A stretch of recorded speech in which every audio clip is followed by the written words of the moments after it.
Hai, nama saya Siti Ain Tasya binti Mak Yamin. Hai, saya Siti Jovina binti Muhammad Zaki. Hai, nama saya Nur Syairah binti Arizal. Assalamualaikum. Hai, nama saya Wan Julia Nabila binti Wan Noharudin. Assalamualaikum, nama saya Nur Asniza binti Khairus Saleh.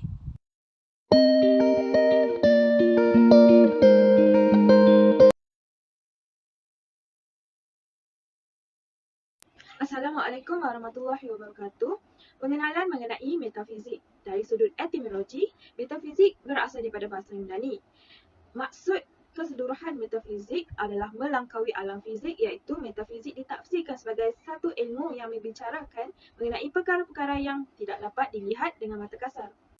Dari sudut terminologi pula, metafizik adalah salah satu cabang utama falsafah ataupun falsafah pertama merujuk kepada karya buba Aristotle Metafizik. Menurut Aristotle, metafizik adalah the study of the first principles and the causes of the things. Metafizik dari sudut falsafah pula, metafizik merupakan kajian yang berperingkat, yang paling abstrak atau paling umum mengenai sesuatu perkara atau fenomena atau alam. Dan ia juga membincangkan tentang hakikat, realiti, kewujudan dunia yang sebenar yang berada di luar alam biasa atau yang tak dapat dilihat. Ia merupakan satu bidang ilmu yang jauh menjangkau alam fizikal dan kebendaan. Dan metafizik dari sudut falsafah bersifat spekulatif yang memberi fokus kepada perkaitan sebab dan akibat.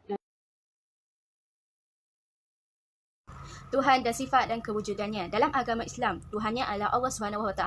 Hal ini dibuktikan dalam surah Al-A'raf ayat 59. Wahai kaumku, sembahlah Allah, tiada Tuhan selainnya. Dalam surah An-Nahl ayat 36 pula, sembahlah Allah dan jauhilah tagut. Allah mempunyai sifat satu adalah wujud. Allah itu pasti ada, berdiri sendiri, tidak diciptakan oleh sesiapa pun dan tak ada Tuhan selain Allah. Allah yang menciptakan langit dan bumi serta apa yang ada di antara keduanya dalam 6 masa. Kemudian dia bersemayam di atas arsy. Tidak ada seorang penolong maupun pemberi syafaat selain dia. Maka apakah kamu tidak memperlihatkannya dalam surah As-Sajdah ayat 4? Kewujudan Allah melalui dalil nakli.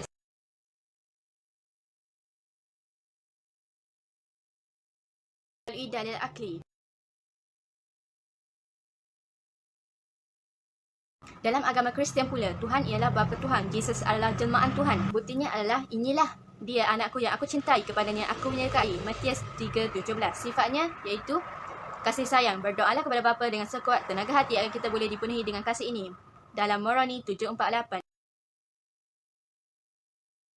Kewujudan agama Kristian ialah berdasarkan isi kandungan ajarannya yang keajaibannya yang ditunjukkan dan juga kematiannya di tiang salib. Tuhan menciptai dunia ini dan dia mengirimkan anak lakinya Isa supaya semua orang yang percaya kepadanya tidak akan menemui kebinasaan dan akan menghayati hidup yang kekal abadi. John 3:16. Dalam agama Buddha pula, iaitu tiada pencipta alam. Seorang Buddha ialah seorang yang memahami kebenaran alam semesta melalui pelajarannya yang bertahun-tahun penyiasatan dengan pengalaman alam agama pada masanya dan bertapa. Gautama Buddha adalah pengasas ajaran Buddha. Sifat dimiliki oleh Buddha iaitu arif, pandai, mengetahui tentang perkara yang hendak diajar supaya dapat dimanfaatkan ajarannya. Kewujudan agama Buddha ialah berdasarkan testimoni orang yang mengenali Buddha. Direkod pada batu bersurat tiada pagoda yang dibina sebagai tanda penghormatan kepadanya. Penemuan tempat-tempat dan runtuhan bangunan yang disebut dalam riwayat hidupnya. Dalam agama Hindu pula, Tuhan pencipta adalah Brahma, Tuhan pemelihara Mahavishnu, Tuhan pemusnah Shiva. Sifatnya adalah antaryami, dia adalah penguasa batin dari tubuh dan fikiran ini, maha kuasa, maha tahu dan maha hadir. Falsafah kepercayaan kepada Tuhan. Falsafah agama Islam. Falsafah Islam membincangkan 3 topik utama: Allah, alam dan manusia. Idealisme ini telah terpimpin dari awal lagi. Konsep ketuhanan dalam Islam bersumberkan wahyu Al-Quran dan hadis. Ketegasan Al-Quran sudah cukup memadai bahawa Allah adalah Tuhan yang Maha Esa dan tiada Tuhan yang disembah selain Allah. Aspek yang terkandung dalam Islam juga ialah aspek akidah dan syariah. Akidah ialah kepercayaan manusia terhadap Allah. Syariah pula undang-undang dan hukum Islam yang terkandung dalam Al-Quran dan hadis. Oleh itu, keesaan Allah memadai dan mudah diterima oleh umat Islam dan tiada diraguinya sama sekali kerana berpandukan Al-Quran dan hadis.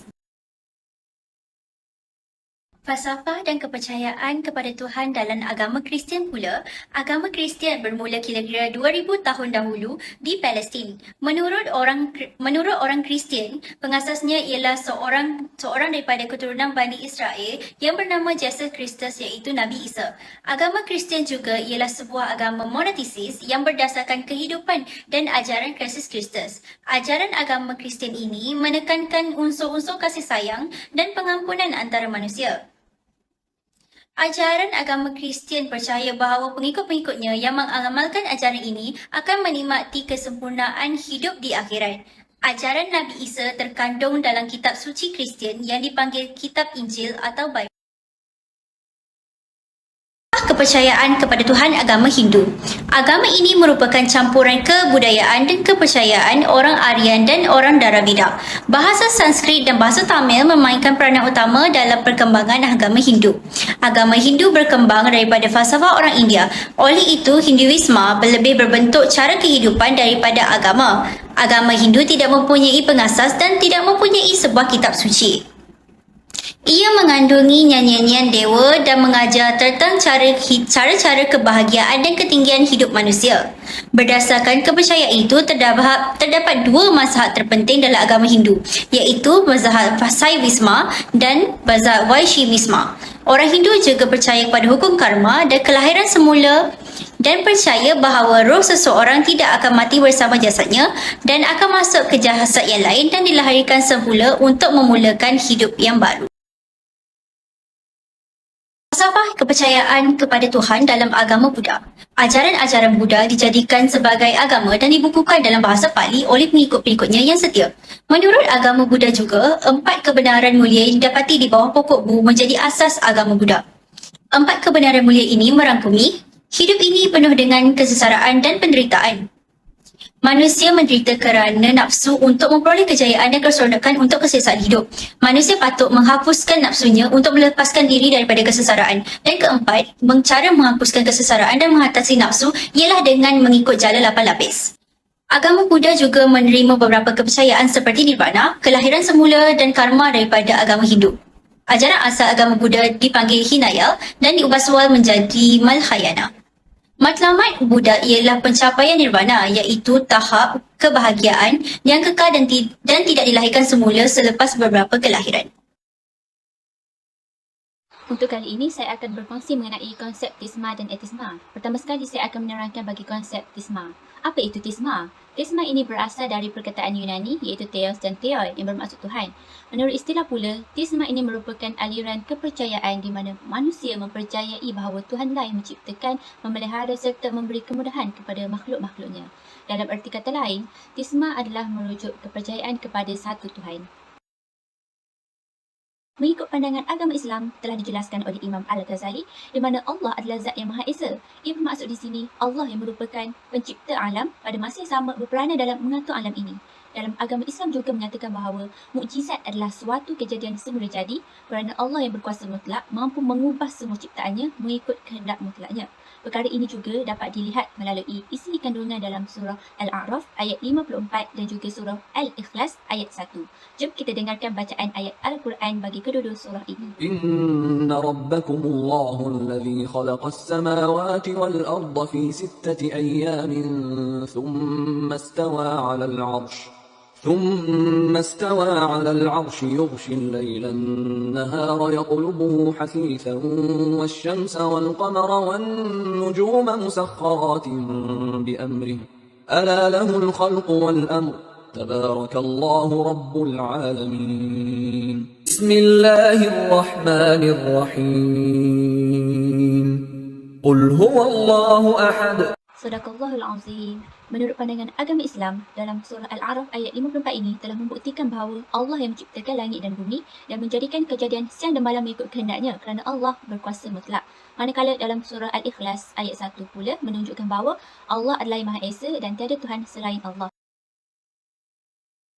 Dalam agama Kristian pula ada juga menerangkan konsep tisma, iaitu menurut St. Augustinus, Tuhan ada dengan sendirinya, tidak dicipta dan bersifat abadi. Beliau berpendapat bahawa Tuhan adalah kekuatan abadi yang terdiri daripada 3 entiti yang berbeza, iaitu Tuhan Bapa, Tuhan Anak dan Roh Kudus. Penganut Kristian juga percaya bahawa setiap kejadian berlaku di alam diatur dan diuruskan oleh Tuhan mereka. Mereka juga percaya akan kewujudan mukjizat kerana Tuhan selalu mengatur ciptaannya dan setiap kejadian yang dianggap biasa dan tidak teratur adalah tindakan Tuhan. Mereka juga percaya bahawa manusia adalah sama dengan alam dunia, iaitu bersifat tidak abadi dan terdiri daripada jasad yang mati tetapi jiwa yang tidak mati. Konsep seterusnya adalah konsep etisma. Menurut istilah, etis berasal daripada perkataan Yunani iaitu etios yang bermaksud tiada Tuhan. Menurut sejarah Islam, etisma bukan sahaja menolak kewujudan Tuhan serta agama, malah etis juga bermaksud mereka yang mengingkari serta mendustakan kewujudan Allah atau disebut sebagai kufur, murtad atau tidak beragama. Etisma bermula pada zaman tamadun Greek lagi. Beberapa tokoh seperti Diagoras of Meles dan Epicurus telah menyatakan bahawa etisma adalah mengenai ketidakpercayaan terhadap kewujudan Tuhan atau dewa. Dalam buku Good Sense yang dikarang oleh D. Holbach, beliau mendakwa semua kanak-kanak yang dilahirkan adalah etis kerana mereka tidak tahu akan Tuhan. Dalam buku The System of Nature, D. Holbach juga menuduh bahawa agama adalah suatu bentuk penindasan dan kezaliman. Hal ini demikian kerana golongan etisma ini hanya berpegang pada logik akal dan teori sains semata-mata. Beberapa tokoh sosialis dan kapitalis berpendapat bahawa agama Kristian dan semua agama di dunia ini perlu dihapuskan sebagai proses membina alam agar manusia menjadi Tuhan. Bagi mereka, bukan Tuhan yang menciptakan manusia tetapi manusia yang mencipta Tuhan. Hal ini disebabkan wujudnya banyak agama di dunia ini selain agama Islam seperti agama Kristian, agama Buddha, agama Hindu dan lain-lain, menyebabkan mereka beranggapan bahawa tiada Tuhan yang sebenarnya.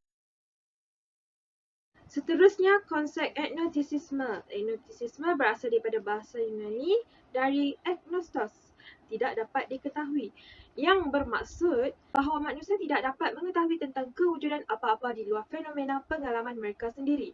Istilah ini telah disamakan dengan istilah popular dengan keraguan menjadi persoalan agama secara umum dan khususnya dengan penolakan kepercayaan Kristianisme di bawah pengaruh pemikiran saintifik moden. Banyak agama utama di dunia hari ini boleh dianggap monoteistik kerana mereka percaya pada satu ketuhanan atau dewa seperti agama Islam yang hanya mentauhidkan Tuhan Yang Maha Esa, iaitu Allah Subhanahu wa Ta'ala.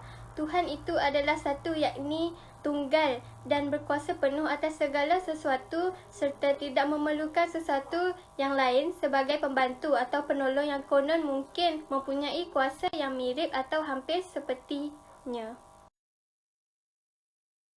Seterusnya adalah agama polytheism. Agama polytheism adalah percaya kepada kewujudan banyak Tuhan. Polytheism pula adalah kepercayaan dan penyembahan banyak dewa. Dalam hal ini, polytheism meyakini bahawa Tuhan tidak esa, tidak tunggal serta lebih dari satu. Biasanya, polytheism dianggap sebagai kepercayaan terhadap keberadaan dewa-dewi yang memiliki tugas-tugas tertentu untuk mengatur urusan semesta. Pengikut polytheism menganggap setiap dewa mempunyai kuasa tersendiri dalam satu agama yang sama. Kebanyakan agama dewa-dewa polytheistik agama-agama kuno dengan pengecualian yang ketara daripada dewa-dewa Mesir dan dewa-dewa Hindu diilhamkan sebagai mempunyai badan-badan fizikal. Polytheist lain boleh menjadi kata notis, menyembah dewa yang berbeza pada masa yang berlainan.